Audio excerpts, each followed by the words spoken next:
Zach, let's go live to Newcastle and speak to our reporter Keith Downey, who's there for us. Morning, Keith. So, what happened at Isak's house last night?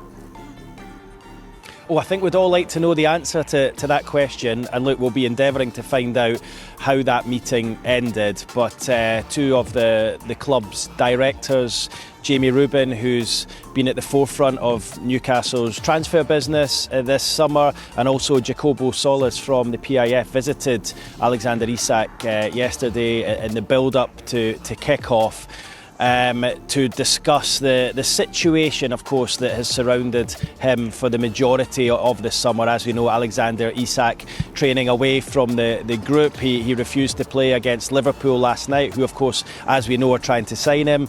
Refused to play against Aston Villa in the season opener the week before that as well, and has been for the majority of the summer agitating to leave the football club. Now, it will be interesting to see what comes out of that meeting, whether it was a case of a last try from the PIF, the club's owners, to try and convince Alexander Isak to stay. I would suggest with the promise of a new contract, a pay rise, and the ability to maybe leave next summer, or was it a discussion to say, look, yes, you could actually move on to Liverpool, because as we know, they are still interested in signing the Newcastle striker. And of course, just to add intrigue and an extra mystique to the whole situation, of course, it was Liverpool who were playing Newcastle here last night here at St James's Park, and of course left with a 3-2 win thanks to that 100th minute winner. So there was a sting in the tail for Newcastle United last night. Will there be a sting in the tail with this Alexander Isak situation? I still don't think it's written in stone as to whether the Swedish striker will remain or leave. But of course, if he was to leave for Liverpool between now and Monday's deadline, it would be for a Premier League transfer record, and Newcastle working furiously in the background to try and line up a couple of replacements. But that has been the case, of course, for a number of weeks now. Hard question to answer this, Keith, but how do you expect things to unfold then over the next 6 days? Yeah, well, look, I think the best way to explain it is plates are spinning at the moment. That has been the case for some time. Look, we knew that Newcastle have tried to bring in a couple of replacements for Alexander Isak to allow him to move to Liverpool. They came so close for Benjamin Sesko, who opted for Manchester United. They came so close for Hugo Ekitike, who, of course, ironically scored here at St James's Park for Liverpool last night in that 3-2 win. But they're spinning plates, they're trying to bring in replacements. I still believe that if Newcastle manage to bring in 2 replacements, he will be allowed to go. But there is a feeling from certain elements from within the club, certain people from in the club, that they would love Alexander Isak to stay, none more so than the manager Eddie Howe, who has gone on record as to say he would love to have him at his disposal. But he did, after the match, Eddie Howe last night, essentially plead for a bit of clarity on this situation, because it's dragged on for so long, and it's certainly overshadowed the build-up to tonight's match against Liverpool. So look, as we've been saying for a number of weeks, Newcastle trying to sign Johan Wissa from Brentford. There is still hope that a deal can be struck there, but of course I've had 2 offers turned down. The first for £25 million last month, then the second just over a week ago for £40 million. I feel that's Newcastle's limit. It'll be interesting to see if the 2 clubs come back together to try and get a deal done, with Brentford actively in the background looking for a striker of their own. And the second is the news that we brought to you yesterday, that Newcastle had a £50 million offer to Wolves turned down for their striker Jørgen Strand Larsen. 50 million package, all up front, no add-ons, turned down. Wolves say they want to keep him, they can't lose him. They've lost a number of players this summer. It'll be interesting to see whether Newcastle go back in with a second offer there. But look, they are very active. They're still trying to sign players this transfer window, and I think that is because there's still a chance, a decent chance, that Alexander Isak could leave between now and Monday's deadline. A lot can change in the next 5 or 6 days, and it's a very, very fluid situation here at St James's Park right now. Great stuff. Cheers, Keith. OK, well, that is the Newcastle perspective. Let's get to Peter Stevenson and have a Liverpool perspective now. Afternoon, Peter.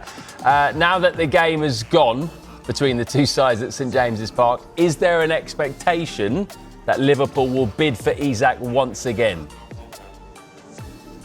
I think that was almost the theory at the start of the week, and as you say, getting last night's game out of the way with that really hostile reception for Liverpool and rubbing salt into the wound by actually walking away with a dramatic 100th minute winner and all 3 points just would have satisfied Liverpool no end. But as you say, today, letting the dust settle and assessing where things are, they will have picked up, I'm sure, on that meeting between Isak and the club's hierarchy yesterday.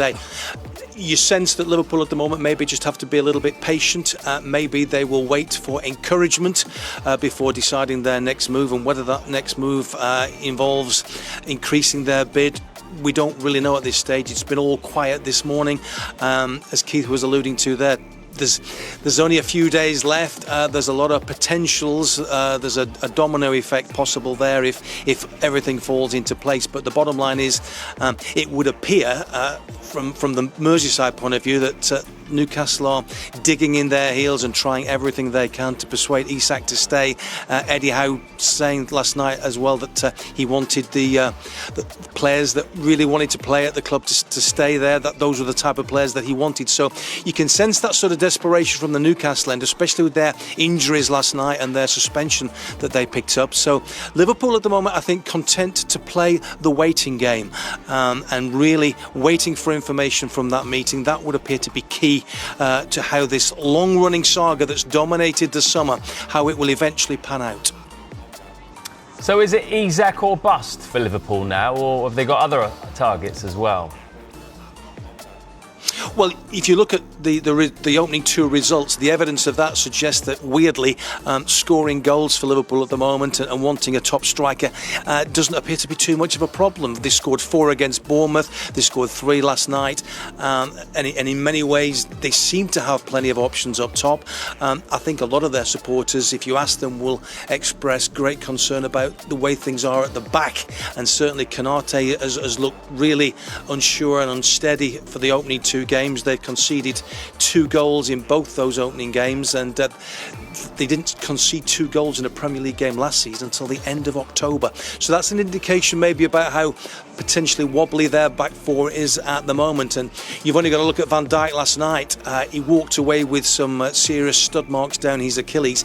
If that had been worse and we were looking at Van Dijk missing games, then again you see the fragility of that back four. So Mark Gay's long been talked about as a possible replacement. I'm sure on the evidence maybe of last night, Liverpool might be again looking at that and might be thinking it's the back four that needs sorting out. Certainly we've still got plenty of options up top, and not the least, we've still got a bright little 16-year-old who can come on and score goals for fun when he wants to, even in the dying minutes of a big game. So at the moment, all quiet. I think it's a patient waiting game, but it could spark into life, I think, at any minute. Right, let's get back to Isak then, Jeff. And from Newcastle's point of view, surely they can't allow him to leave with little prospect of getting a suitable replacement here. Yeah, it depends how last night's talks went with the ownership group. Time is ticking now. I feel like it's getting later and later, and for them to get people in to replace him, it's difficult. Like we said earlier, they haven't even replaced Wilson yet. Yeah. And then if they're going to lose Isak as well, it's a bit of a sticky situation for them, and with it dragging on for weeks and months, obviously the whole club want him to stay, and that seems to be the best decision for them. But I think ultimately it might come down to what was talked about yesterday. Yeah. Well, I wanted to come on to that. Actually, it's a bizarre situation, isn't it? A couple of co-owners going round to a player's house to try and convince, we presume, to try and convince him to stay. It might have been something else, but going round to his house. What can we read into that? Have you ever heard of that situation before with an owner going to a player's house? No, I don't think I've heard of that, no. Reading into it, for me, it's because it's dragged on so long, it seemed messy. The whole vibe around it it's a little bit toxic. It depends what fan base you're looking at it from, but for them to step in and go to his house, it's sort of it's like they're trying to show a strong hold and get him to stay at the club, because I think they see how much they really need him to stay now. Yeah.